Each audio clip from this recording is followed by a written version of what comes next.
Hello everyone, good morning. मैं doctor प्रिया। तो देरी ना करते हुए आज हम चैप्टर फर्स्ट का सेकंड पार्ट पढ़ेंगे, जिसका नाम है प्राणकामीय रसायन पादम। ठीक है। और बेसिकली इसमें जो टोटल ड्रग्स हैं वो 37 है।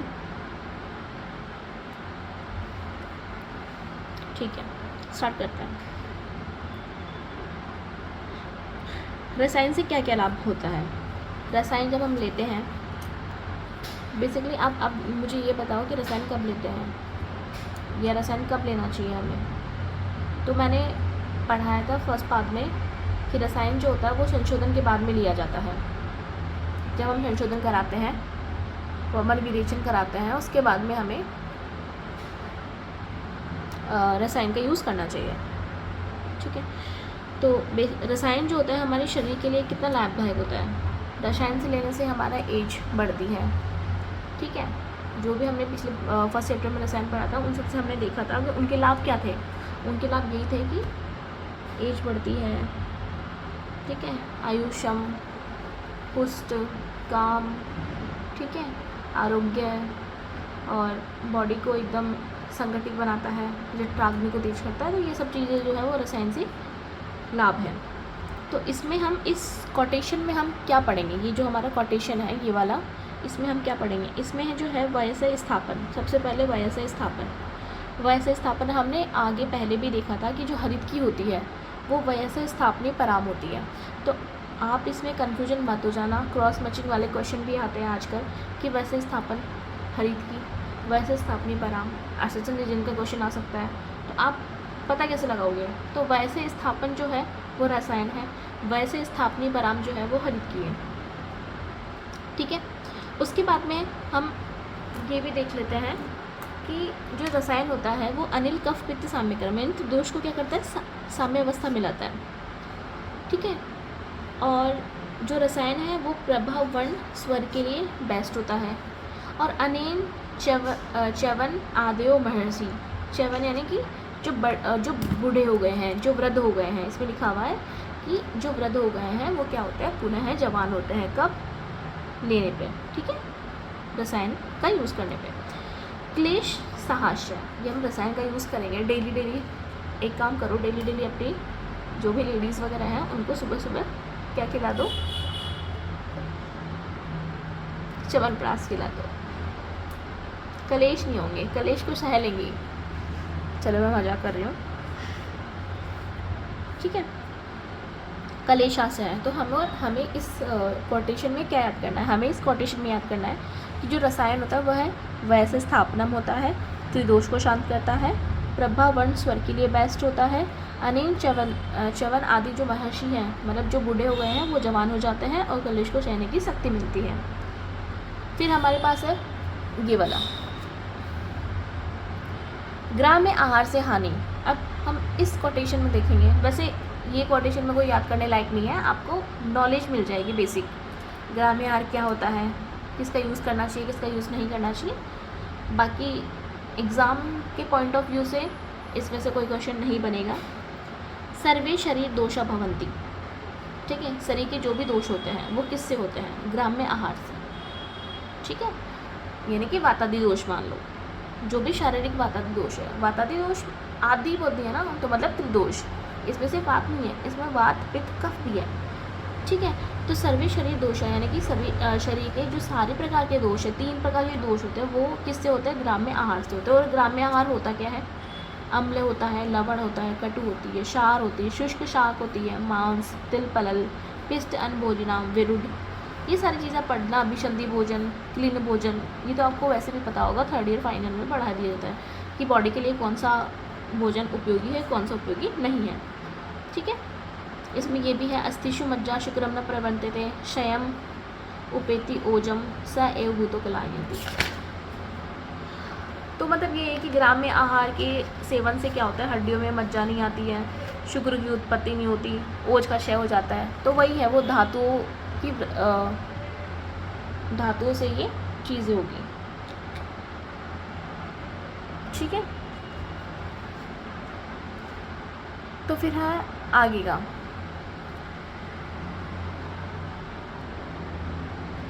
आगे क्या है, आगे वाला कोटेशन हम इसमें से पढ़ते हैं।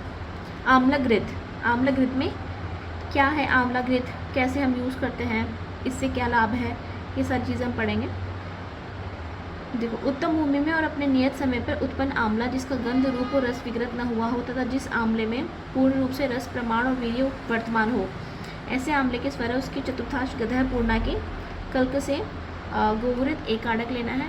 देखो, बनाना तो है नहीं, एग्ज़ाम के पॉइंट ऑफ व्यू से याद करना है, तो आप इसकी हिंदी पढ़ लेना,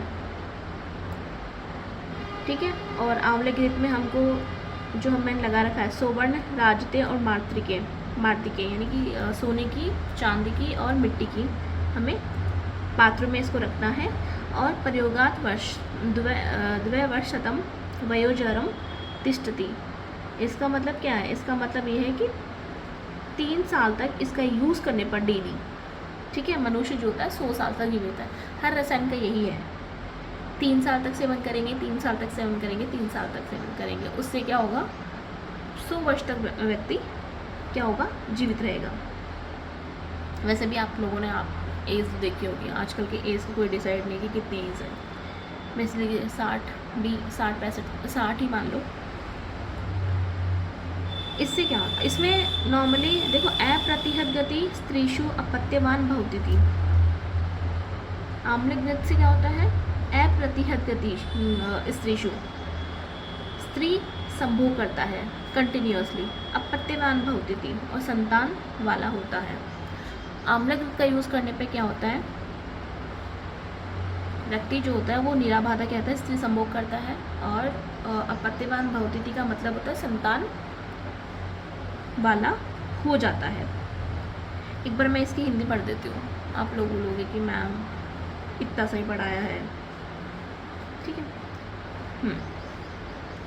इसके बाद विदारी गंधा की स्वरस और जीवंती के कल्प के साथ देकर पुनः उस घृत को सिद्ध करें। उसके बाद चौगुना गोदुग्ध और बरियारा का मूल, अतिबला के क्वात और शतावर का कल्प के साथ पुनः उस घृत को सिद्ध करें। इसी प्रकार तीनों विधियों में एक एक विधि से 100 बार या फिर 1000 बार इस घृत को सिद्ध कर चीनी और मधु चतुर्थांश मिलाकर स्वर्ण के पात्र में या चांदी के पात्र में या घृत भावी दृढ़ पवित्र मिट्टी के पात्रों में के। बैकग्राउंड नॉइस को इग्नोर करना प्लीज़।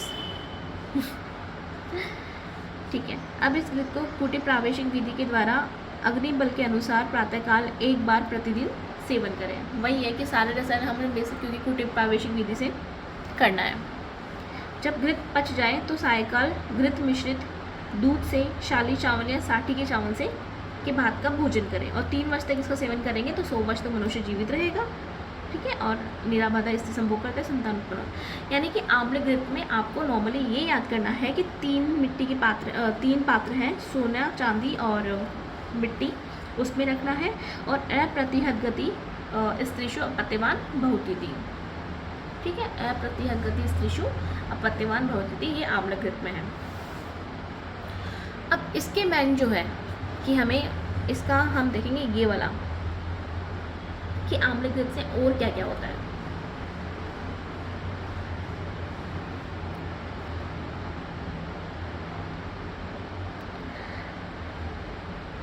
अब देखिए, पहले तो आप एक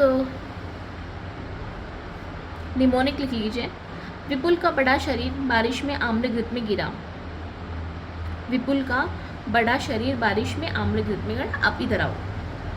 बृहत् शरीरम गिरी सारसारम स्थिरेन्द्रिय च अति बलेन्द्रिय च अदृश्यम अन्य रतिकांतम रूपम प्रशस्तति पूजा सुख चिंता भाग च बलम महति वर्णम विशुद्धि अग्रया स्वरो घनो घन निह तानुकारी भवति अपत्यम विपुलम स्थिरम च शमशनतो योगम इमं नरस्य।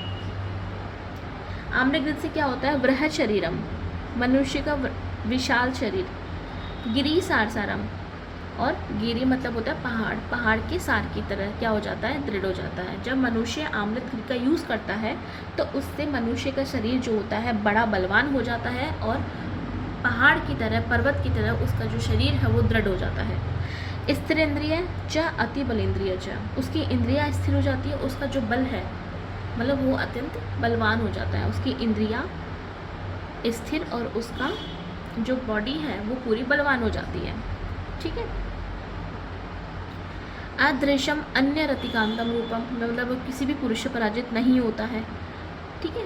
और उसकी कांति अत्यंत मनोहर हो जाती है। उसके बाद में हम ये याद करेंगे घनोगन नीतानुगारी। इसका मतलब होता है कि वो जो स्वर है उसका वो कैसा होता है, गाढ़े मेघों के गर्जने का अनुकरण करने वाला। जैसे कि बारिश आती है, मेघ गर्जन होते हैं, उसी प्रकार से उसका जो स्वर है वो थोड़ा क्या होगा, मेघों की गर्जनों का अनुकरण करने वाला होगा। भवती अपत्य विपुलम स्थिरम च। ठीक है। और उसकी बहुत सारी संतान होती है और स्थिर रहने वाली संतान होती है। ठीक है। तो विपुल का बड़ा शरीर बारिश में आम्ल घृत में गिरा। विपुल का बड़ा शरीर बारिश में आम्ल घृत में गड़ा, तो विपुल से हमारे पास क्या आएगा बताइए। कोई मान लो एक लड़का है विपुल नाम का, उसका बड़ा शरीर है, बड़ा से बृहत शरीरम। ठीक है। और गिरी सार सारम। बारिश में क्या होता है, बारिश में मेघ गर्जन होता है। ठीक है। तो घनोघन नीतानुकारी। आम्लघृत हम पढ़ रहे हैं। ठीक है। गिरा का मतलब क्या होता है, विपुल। ये विपुल है, विपुल स्थिरम च। ठीक है। और गिरा मतलब गिरी सार सारम। एक बार वापस देख लीजिए। विपुल मतलब विपुलम स्थिरम च। ठीक है। बड़ा मतलब बृहत शरीर, और इसी के साथ में बड़ा शरीर मतलब बृहत शरीरम। बारिश का मतलब घनोघन नीतानुकारी। आम्रघृत हम पढ़ रहे हैं, और गिरा का मतलब गिरिसार सारम। ठीक है। ये सब चीज़ें हैं।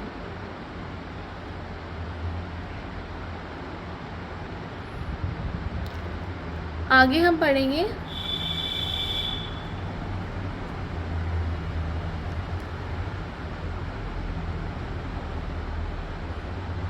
आपको दिख रहा है क्या,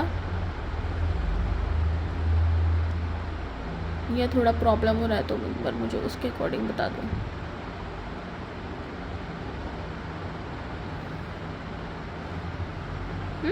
ठीक है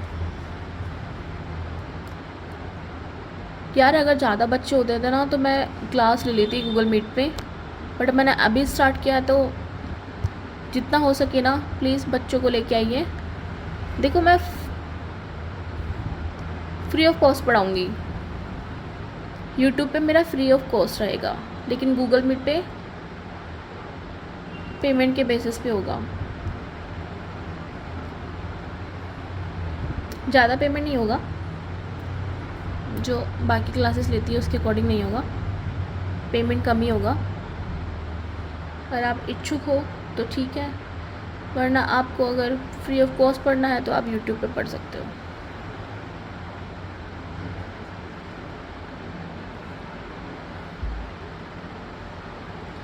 फिर है आम्लक अवलेह। ठीक है। आम्लक अवलेह में आंवला कितना है, पिपली कितना है। आंवला जो है वो 1000 है, और इसमें पिपली जो है 1000 है। दोनों का रेशो एक ही है। ठीक है। आम्लक अवलेह है आम्लक सहस्रम, पिपली सहस्रम संप्रयुक्तम। 1000 और 1000। ठीक है। फिर है पलाश तरुण क्षार उदकोत्तरम, यानी कि तरुण पलाश के क्षार जल में डालना है। किसको, इन दोनों को, आंवले को और पिपली को, दोनों को 1000 जो होता है उनको पलाश तरुण के क्षार जल में डालना है और भिगो देना है।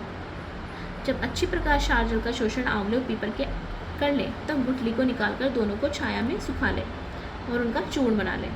अब दोनों के चूर्णों को एक में मिलाकर तौल ले, और उस चूर्ण में 4 गुना घी और 4 गुना मधु मिला करके उसका 1/4 चीनी मिला दें। ठीक है। अब इसे घृतपात मिट्टी के दृढ़ पात्रों में रखकर ढक्कन से उसका मुख बंद करके भूमि के अंदर गाड़ दें और 6 महीने तक भूमि में ही रहने दें। 6 महीने बाद भूमि से निकालकर अग्नि के अनुसार सुबह सुबह मॉर्निंग में इसको लेना है, और सायकाल में इसका सेवन नहीं करना है। ठीक है। जब पच जाए अवलेह तो आहार का सेवन करें। ठीक है। अब देखो इसमें क्या याद करना है। आम्लक सहस्त्रम, आंवला है कितना 1000, पिपली कितना है 1000। पलाश किसके क्षार जल में, पलाश पलाश के तरुण पलाश के शारजाल में, तरुण मतलब जो नया हो, नया पौधा हो उसका, ठीक है। फिर उसके बाद में सब कुछ करने के बाद में वही चीज़ है कि इसमें चतुर्गुणा मधु शर्पिभ्याम, 4 गुना घी है, 4 गुना ही मधु है, मधु और घी 4 गुना है, और उसका 1/4 आपको चीनी मिलानी है। सबसे इस वाले कोटेशन में आपको मेन जो चीज़ है, इम्पोर्टेंट जो चीज़ है वो है कि इसका यूज़ हम सिर्फ मॉर्निंग में करेंगे, इवनिंग में इसका यूज़ नहीं करेंगे, ठीक है।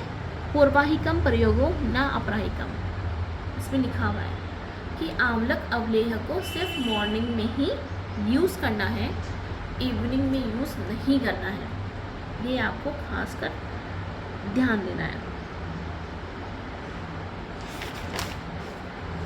फिर है आंवला चूर्ण।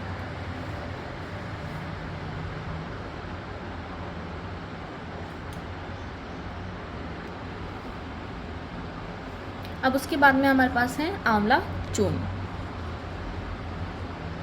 ठीक है।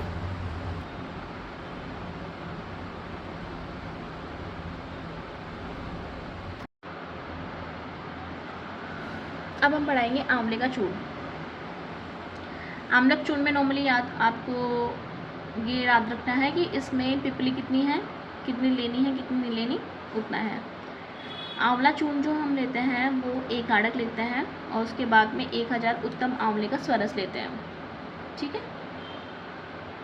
256 हो गया, और इसमें जो पिपली है वो 1/8 है, और अष्टभागम पिपली, ठीक है। और शर्करा जो है, चीनी जो है वो 1/4 है ना। और इसको कब गाड़ना होता है, आषाढ़ या श्रावण मास की राशि में, है ना, और शरद ऋतु में इसको निकाल देना है। तो आंवले के चूर्ण जो है उसमें बेसिकली याद क्या करना है, कितना आंवला है, 1000 आंवले का स्वरस है, कितना आंवले का चूर्ण लेना है, 256 तोला आंवले का चूर्ण लेना है, और 1/8 भाग उसमें क्या मिलानी है, पिपली बनानी है, 1/4 भाग उसमें चीनी मिलानी है, और उसको मिट्टी के पात्रों में बंद करके श्रावण या आषाढ़ माह में राख की राशि में गाड़ देना है, और उसके बाद में शरद ऋतु में उसे निकाल कर रख लेना है, ठीक है। बारिश का मौसम जो होता है उसमें तो आपको गाड़ना है, और जब शरद ऋतु आ जाती है तो उसमें आपको निकाल लेना है। अब है विडंग अवले है। विडंग अवले में क्या याद रखना है, विडंग अवले में आपको ये याद रखना है कि इसमें क्या क्या है, वाई विडंग का चूर्ण है, और पीपर के दाने का चूर्ण है, दोनों 1 आड़क है, ठीक है। 1:1। उसके बाद में वही है कि प्रावर ऋतु में गाड़ना है, और वर्षा ऋतु के बाद शरद ऋतु में निकाल करके अग्निबल के अनुसार सेवन करना है। सेम है, आंवले का चूर्ण को भी हम ऐसे ही कर रहे थे, प्रावर ऋतु में हम उसको काट रहे थे, और शरद ऋतु में उसको निकाल रहे थे। आंवलक अवले है। आंवलक अवले हमें क्या करना है, द्रोणी बनानी है। बस आप ये याद रखो कि पलाश की लकड़ी की एक द्रोणी बनाते हैं आंवलक अवले में, और कुछ नहीं, नथिंग, कुछ याद नहीं करना। नागबला रसायन।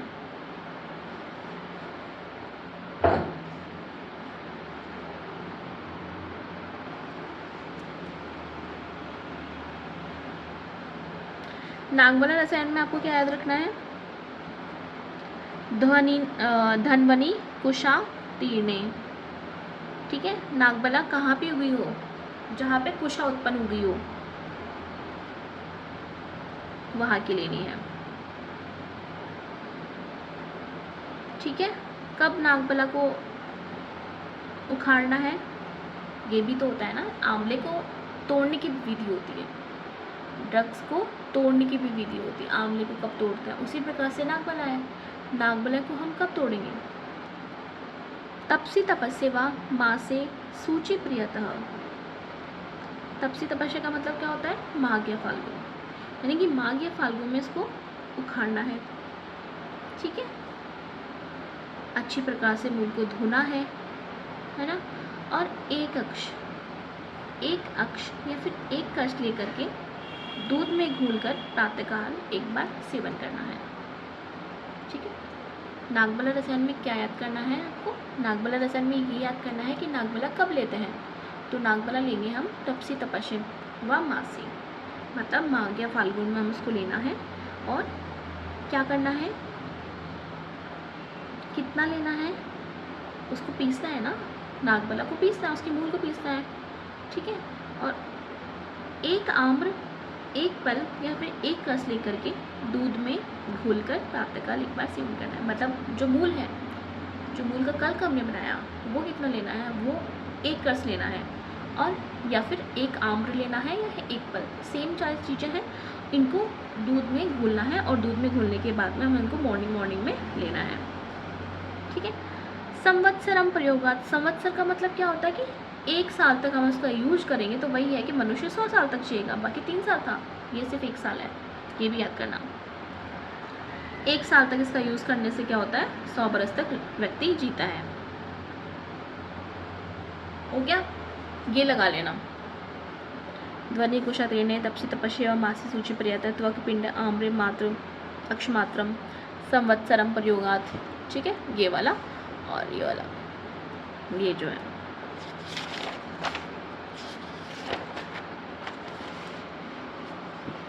अब उसके बाद में हमारे पास है 19 बलादी रसायन। 19 बलादी रसायन में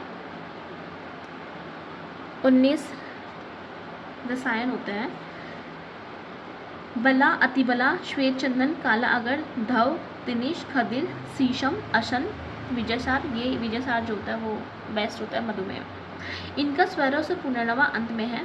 ऐसी 10 औषधियाँ इनका स्वरस लेकर के दूध में मिलाकर के बल के अनुसार प्रयोग करना है। सारी ड्रग्स लेनी है, स्वरस निकालना है और दूध में मिला करके इसका यूज़ करना है। अब उन्होंने ये भी बताया कि अगर स्वरस नहीं मिल सके, ठीक है, तो हम स्वरस बताने की विधि भी बता देते हैं कि आपको देखो, एक तो होता है कि उबालना, ड्रग्स को काफ़ी उबालना क्वाथ टाइप में बनाना। एक होता है कि पीस लेना, पीसने के बाद में जो आपका स्वरस निकलता है वो। लेकिन ये एक होता है कि रात में छोड़ करके फिर सुबह उसको छान लेना, समथिंग। हमें क्या करना है कि ये जो भी सारी ड्रग्स हैं 10 के 10, उसको एक आडक लेना है और एक आडक जल में मिला करके पूरे डे 24 आवर्स के लिए छोड़ देना है। ड्रग्स लेनी है एक आडक, पानी लेना है एक आडक, मिला करके छोड़ दिया। मॉर्निंग में क्या करना है, उसको हाथ से मसलना है, ठीक है, हाथ से मसल करके छान लेना है। और इसका यूज जो हम सब स्वरस के समान कर सकते हैं।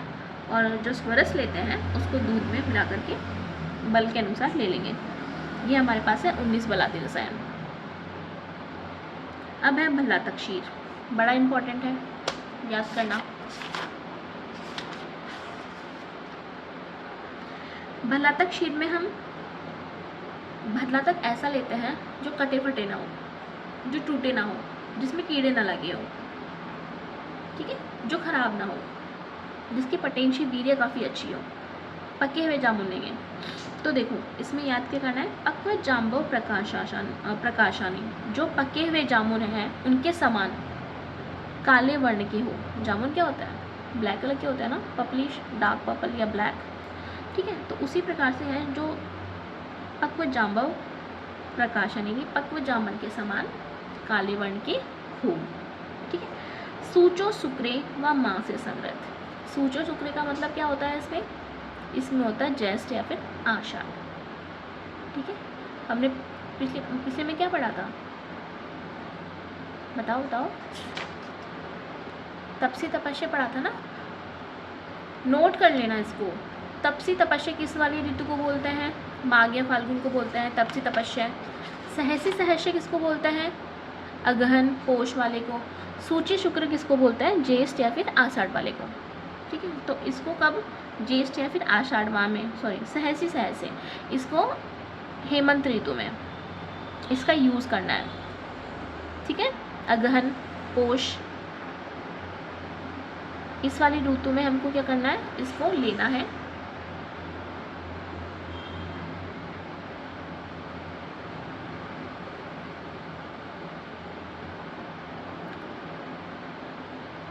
ठीक है। और भल्लातक कितना होगा, भल्लातक होगा 10 भल्लातक। उसके बाद में एक बार हिंदी पढ़ देती हूँ। जो बिलावे का फल अनुपहत यानी डंडे आदि के चोट से न तोड़े गए हो, जो रोग रहित हो अर्थात उसमें कीड़े ना लगे हो, किसी भी प्रकार से विगत ना हो, जिसमें पूर्ण रूप से रस प्रमाण वीर्य वर्तमान हो, जो पके हुए जामुन के समान काले वर्ण के हो। ठीक है, जो पके हुए जामुन के समान क्या हो, काले वर्ण के हो।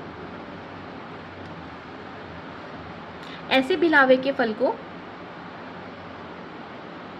ज्येष्ठ या फिर आषाढ़ के मास में लेकर जौ की राशि में या उड़द की राशि में रखना है। 4 महीने के बाद अगहन या पूस में उसे निकालकर शीत, स्निग्ध और मधुर रस से शरीर का संस्करण करना है। सबसे पहले 10 बिलावे को काटकर तोलना है, उसे 8 गुना जल में मृदु आंच पे पकाना है। मतलब हमें क्या करना है, हमने ले लिया बिलावा, हमने भल्ला तक ले लिया। कब लिया, ज्येष्ठ या आषाढ़ में। इसको क्या बोलते हैं, सहसी सहज से ले लिया, जो की राशि में रख लिया। आफ्टर 4 मंथ्स हमने उसको निकाला। 4 महीने के बाद में कौन सी ऋतु आएगी, सूची शुक्र, मतलब I am confusion I think, sorry.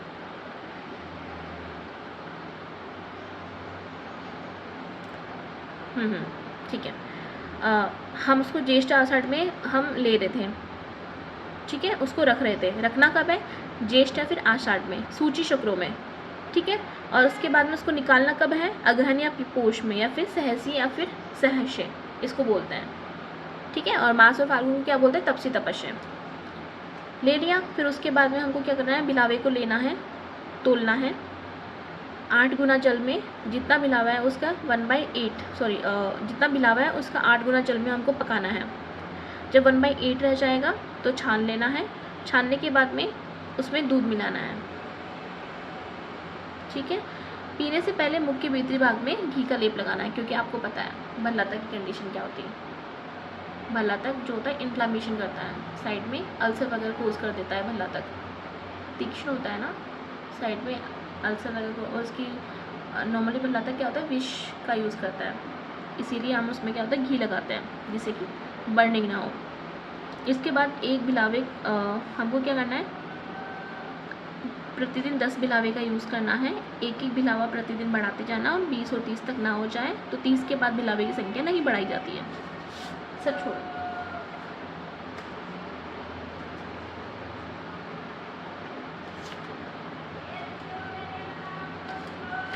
आप सब छोड़ दो, मैं आपको बता दूंगी कैसे क्या करना है। ये हमारे पास नोटबुक है, यहाँ पे करते हैं। भल्ला तक शीर हम पढ़ रहे हैं, ठीक है। भल्ला तक शीर पढ़ रहे हैं, तो भल्ला तक कैसा होना चाहिए, फर्स्ट ऑफ ऑल भल्ला तक जो होना चाहिए वो पक्व, जाम्बव, प्रकाशाना, पके हुए जामुन के समान होना चाहिए। कब इसको लेना है, मतलब कब इसको गाड़ना है उड़द की या जौ की राशि में, सूचो शुक्रे, ठीक है, मतलब ज्येष्ठ या फिर आषाढ़ ऋतु में इसको रखना है। फिर निकालना क्या है, आफ्टर 4 मंथ, मतलब सहसी सहर्ष वाली ऋतु में, मतलब अगहन या फिर पोष में। कितना भल्ला तक लेना है, हाउ मच, 10 भल्ला तक, ठीक है।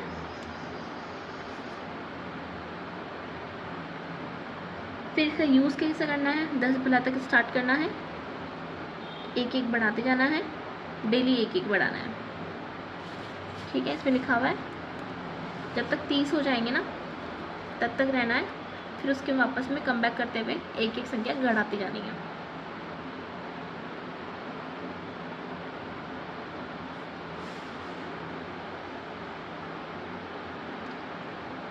फिर उसके बाद में जब औषधि पच जाए, मतलब जो हमने भला तक शीर बनाया वो पच जाए, तो भात के साथ भात का यूज़ करना है। 1000 बिलावे का प्रयोग समाप्त हो जाने पर संपूर्ण प्रयोग काल में जितना दिन लगता हो उसके द्विगुण दिनों तक दूध से ही भोजन करना है। मतलब कितने दिनों में ये ख़त्म हुआ उसके डबल डेज में हमें कुछ नहीं खाना है ना। मतलब दूध पे ही रहना है अपन को, सिर्फ क्षीर में यानी दूध तक ही रहना है। और मनुष्य 100 वर्ष तक जीता है। इसमें ये लगा लेना, ठीक है। ये लगा लेना। देखिए इसमें भी लिखा हुआ है कि बिलावे का पैतृक प्रभाव नहीं पड़ता है। फर्स्ट डे से स्टार्ट करना है 10, एक एक बढ़ाते जाना है, 30 दिन तक यूज़ करना है ना बेसिकली।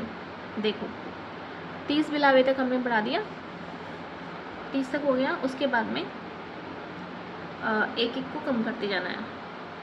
मतलब एक तरीके से हमको 1000 बिलावे 1000 यूज़ करना है। अब वो आप 1000 कैसे करते हैं वो उस पर डिपेंड है। ये सारी चीज़ें हैं, गंगाधर ने बताया, चक्रपाणी ने बताया, सुश्रुत जी ने बताया, वाग्भट ने बताया। तो एक बार आप ये लिख लेना जो मैं बता रही हूँ।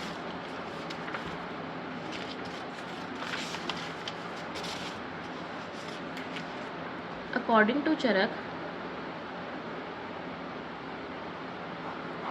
भल्ला तक स्टार्टिंग हम कर रहे थे 10 भल्ला तक से,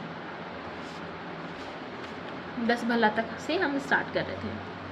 सुश्रुत ने 1 भल्ला तक से स्टार्ट किया, वाग्भट ने 8 भल्ला तक स्टार्ट किया, ठीक है। ये जो है वो भल्ला तक की संख्या है।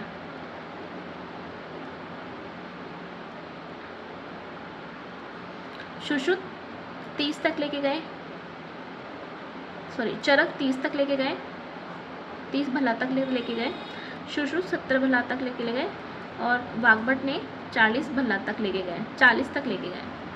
30 70 40 10 1 8, चरक सुश्रुत वाग्भट 10 1 8 30 70 और 40, 374 10 1 8, ठीक है। 30 70 40 और 10 1 8। उसके बाद में कितने डेज लगे इसमें? इनको लगे 55 दिन टोटल। इनको लगे 35 दिन और इनको लगे 40 दिन, 49 डेज। ये वाले जो है वो डेज हैं, कितने दिनों में उन्होंने ख़त्म किया वो है ये 55 35 और 49, 55 35 और 49, ठीक है। चरक 10 से स्टार्ट हुआ, 30 तक लेके गए, 55 दिन लगा। सुश्रुत 1 से स्टार्ट हुए, 70 दिन तक लेके गए, 70 बिलावे तक लेके गए, 35 दिन लगा 1000 करने में। वाग्भट ने 8 से स्टार्ट किया, ठीक है, और 40 तक गए और 49 दिन लगा। इसके डबल गुना वो बोले 55 का डबल गुना तक 110 दिन तक आपको क्या करना है, दूध पे रहना है।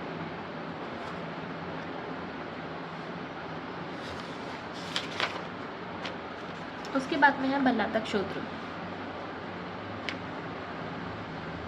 ये होता है ना, ठीक है। भल्ला तक शोद्र जो है इसमें इतना कुछ याद नहीं रखना है, सिर्फ आपको ये याद रखना है कि पिष्ट स्वेदन घड़े में भर देना है।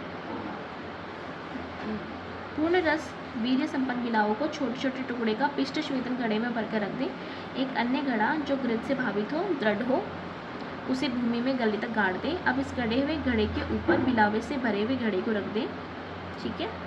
क्या करना है, एक घड़ा लेना है जो घृत से भावित हो, उसे भूमि में गाड़ना है। कहाँ तक?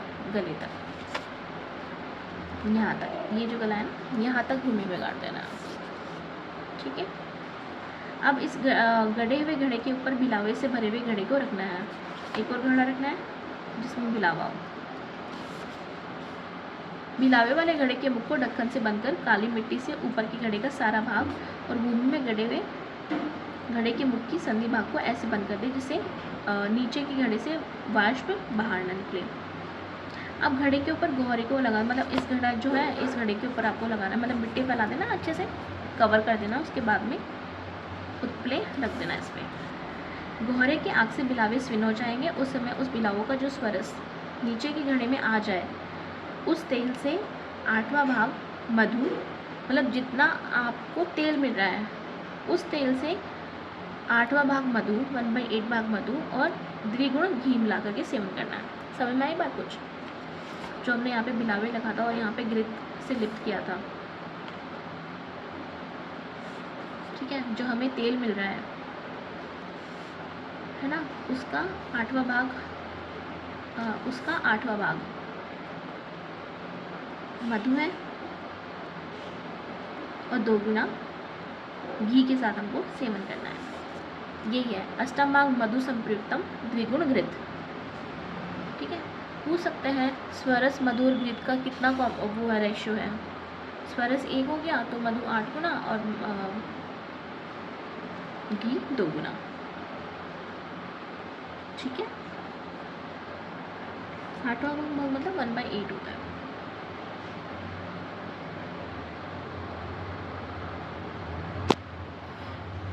और ये भी देख लेना कि भलातक तेल का यूज़ वाघभट ने कुश में किया था, उसकी संख्या 300 होती है। भलातक कितने लेते हैं? भलातक तेल में 300 है, वाघभट ने यूज़ किया। अब भलातक तेल, ये रहा, वाघभट ने भलातक तेल का यूज़ किस में किया था? कुश में किया था। इसमें 300 मिला। सपयस्कम मधुकेन कलकेन अक्षमात्रेन शतपाकम कुर्यात थी। मतलब क्या है इसका? दूध और मुलेठी की कल से इस तेल को 100 बार पकाना है, बस इतना ही है। शतपाकम यानी 100 बार।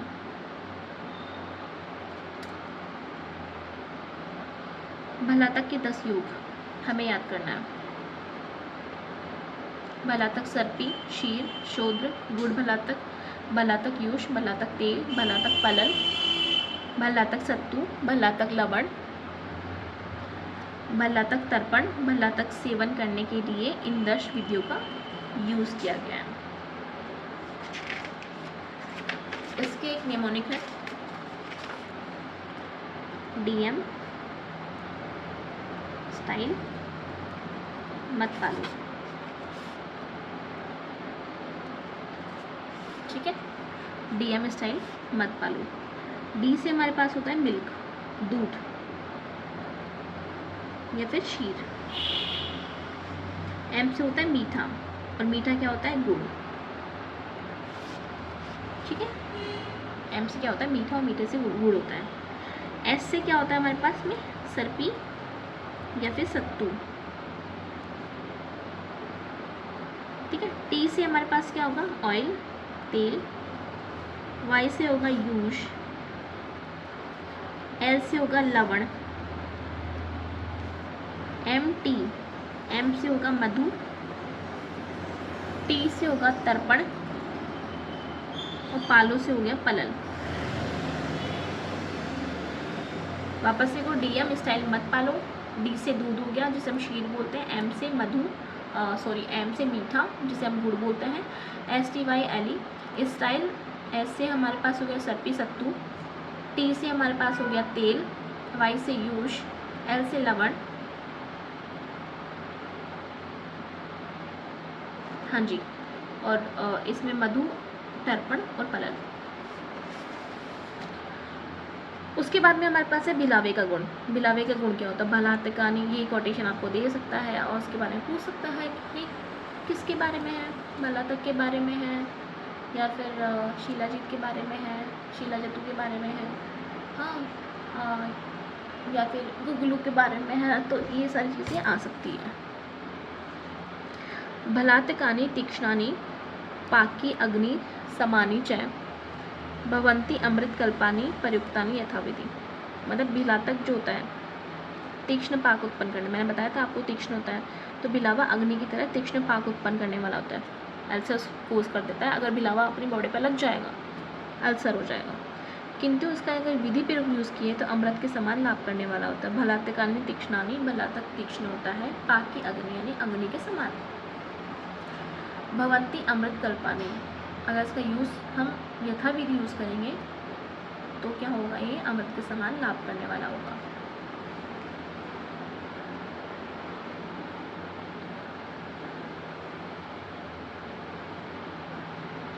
उसके बाद में भलातक कफज रोग का शत्रु है। ये भी आपको रेफरेंस पूछ सकता है। कफजो न स रोगस्ति न विबंधो अस्ति कथन यम न बलात्कम यथा शीघ्रम मेधा अग्नि वर्धनम। ठीक है, मतलब कफजो न सरोगा से ऐसा कोई भी रोग नहीं है, ऐसा कोई कफज रोग नहीं है या फिर कोई भी विबंध ऐसा नहीं है, ठीक है, जो शीघ्र ही नष्ट ना हो जाए। यह शीघ्र ही मेधा और अग्नि को बढ़ाने वाला होता है। समझ रहे हो क्या बोलना चाह रहा है कि भलातक जो होता है तीक्ष्ण होता है, कफज रोगों को नष्ट करेगा।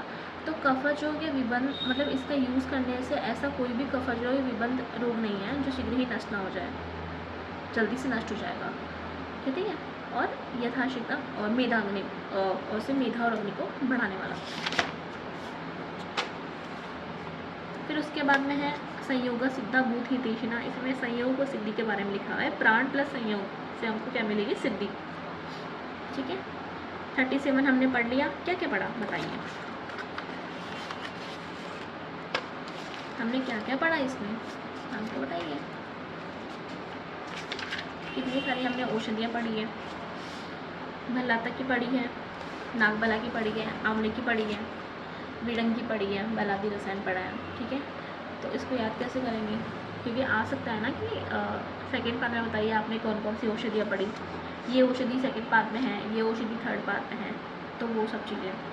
भले नाग और आम आदमी का प्राण उनके विडबल में होता है, ये लिख लीजिए। भले नाग और आम आदमी का प्राण उनके विडबल में होता है। ठीक है, भले से भल्ला तक हो गया, नाग से नागबला रसायन है। भले नाग और आम आदमी का प्राण उनके किसमें होता है? विडबल में होता है। भल्ला तक नागबला रसायन, आमलक प्राण से प्राणकामी है, विड से विडंग अम्ले है, और बलादी रसायन 19। भल्ला तक हमने 4 पढ़ा था, नागबला रसायन 1 पढ़ा था, आंवला 4 पढ़ा था, और विडंग अम्ले 1 है, 19 बलादी रसायन में 19 है।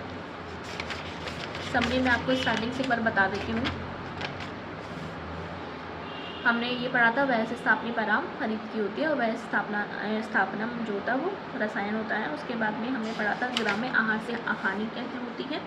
आम्ल घृत पढ़ा था। आम्ल घृत में हमने पढ़ा था कि तीनों सोना, चांदी और मिट्टी का पात्र लेते हैं, और इसमें अप्रतिहत पत्यमान भौतिक, ये आम्ल घृत है। उसके बाद में हमने पढ़ा था विपुल का बड़ा शरीर बारिश में आम्ल घृत में गिरा। ठीक है, विपुलम शरीरम बृहत्सा शरीरम। ठीक है, और बारिश में हो गया घनोघन नितानुकारी आम्ल घृत गिरा, मतलब गिरी सारा। फिर हाँ, आम्ल घृत के बाद में आम्लक अवलेह पढ़ा था। आम्लक अवलेह में क्या होता है? आंवला और पिपली होता है। आंवला 1000 होता है, पिपली भी 1000 होती है। ठीक है, और पलाश तरंग के क्षार जल में इसको रखना है।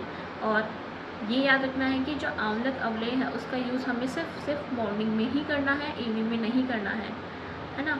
और उसके बाद में चतुर्गुणा में मधु सल्फेट। ठीक है, 4 गुना इसमें क्या होता है? मधु सल्फेट होती है। आंवलक अवलेह हो गया, आंवलक घृत हो गया। अब आंवलक चूर्ण। आंवलक चूर्ण में इतना कुछ हमको करना नहीं है। आंवलक चूर्ण में सिर्फ याद रखिए अष्टम भागम पिपलिकम। पिपली कितनी होती है? अष्टभाग होती है। ठीक है, शर्करा चूर्ण चतुर्भागम संप्रयुक्तम और घृत भागम। इसको छोड़ो, इतना कुछ नहीं याद है। विडंग अवलेह है। विडंग अवलेह है तो उसमें हम कब विडंग को गाड़ रहे थे? प्रावट ऋतु में गाड़ रहे थे, और वर्षा ऋतु के बाद शरद ऋतु में निकाल रहे थे। सेम है, प्रावट ऋतु में गाड़ना और शरद ऋतु में निकालना। फिर है आंवलक अवलेह। आंवलक अवलेह में क्या होता है? द्रोणी का एक द्रोणी जैसा कुछ बनाना है, उसमें ये सब चीज़ें। नागबला रसायन है, उसमें नागबला जो है हमें कहाँ की लेनी है? जहाँ पे कुशा वगैरह हो, और कब इसको हमें लेना है? तो तपसी तपस्या व मासी सूची प्रयतः। ठीक है, तपसी तपस्या यानी कि हमको माघ या फाल्गुन में इसको उखाड़ना है। उसके बाद में हमें कितना यूज़ करना है? इसका कल्क बना करके हमें 1 आम्र या फिर 1 पल या 1 कश लेकर के दूध के साथ उसको यूज़ करना है। नागबला का 1 हो गया, आंवले का 4 हो गया। उसके बाद में 19 बलादी रसायन है, ये आप देख लेना। उसके बाद में भल्लातक क्षीर है। भल्लातक क्षीर में हम पके हुए जामुन के सामान लेते हैं, सूचो शुक्र या वहाँ से इसका मतलब है कि हम जैसे आषाढ़ में ले रहे थे, गाड़ रहे थे और निकाल उसको आफ्टर 4 मंथ्स रहते अगहन या पोष में, सहसी सहस्य में 10 बिलावे से स्टार्ट करना है। चरक के अकॉर्डिंग, सुश्रुत के अकॉर्डिंग 1 बिलावे से स्टार्ट करना है, और वाग्भट के अकॉर्डिंग 8 बिलावे से स्टार्ट करना है। चरक ने 10 से लेकर 30 तक किया था। ठीक है, और उसमें 70 तक किया था, और वाग्भट ने 40 तक किया था। ठीक है। और डेज आपको पता है 55, 35, 49 हमने बताया था। फिर रेफरेंसेस को दिए थे, बलातक शूद्र और बलातक तिल पढ़ा था। शूद्र में जो हमने पढ़ा था वो स्वरस, मधु और गिद्ध का जो रेशियो है वो 1, 8 और 2 है। और भलातक तेल है, उसके बाद भलातक के योग पढ़े थे, डीएम स्टाइल मत पालो, ठीक है। बिलावे का रेफरेंस पढ़ा था। और उसके बाद में भले नाग और आम आदमी का प्राण उनके बिटबल में होता है। तो हमने ये वाला पार्ट कंप्लीट कर दिया। नेक्स्ट पार्ट हम कल पढ़ेंगे, ठीक है। प्लीज़ अगर आप व्यू कर रहे हैं तो प्लीज़ इसको शेयर करिएगा, जैसे कि जो बच्चे हैं जो पेमेंट ना कर सके, विदाउट पेमेंट जो पढ़ना चाहते हो,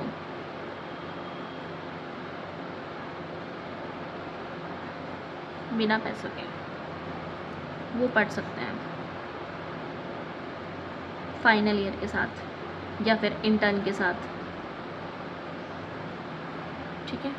बाकी मैं क्वेश्चन हो सके तो मैं क्वेश्चन और आंसर का भी बट यूट्यूब पे इतना नहीं हो पाता। देखो, या तो मैं लेक्चर दे दूँगी या फिर क्वेश्चन आंसर ही बता दूँगी, ठीक है। तो मैं ये चाहती हूँ कि इफ़ अगर ज़्यादा व्यूज़ हो, ज़्यादा बच्चे हो, तो उसके अकॉर्डिंग मैं पढ़ा सकती हूँ गूगल मीट पे, और आपको क्वेश्चन आंसर वाली शीट भी दे सकती हूँ, ठीक है। डॉक्टर प्रिया मेरा नाम है। और अगर आपको अच्छा लगे तो प्लीज़ कमेंट कर देना, लाइक कर देना, सब्सक्राइब कर देना, ठीक है। पढ़ते हैं, मिलते हैं नेक्स्ट टाइम, कल मिलेंगे, कल मैं डाल दूँगी। Good bye.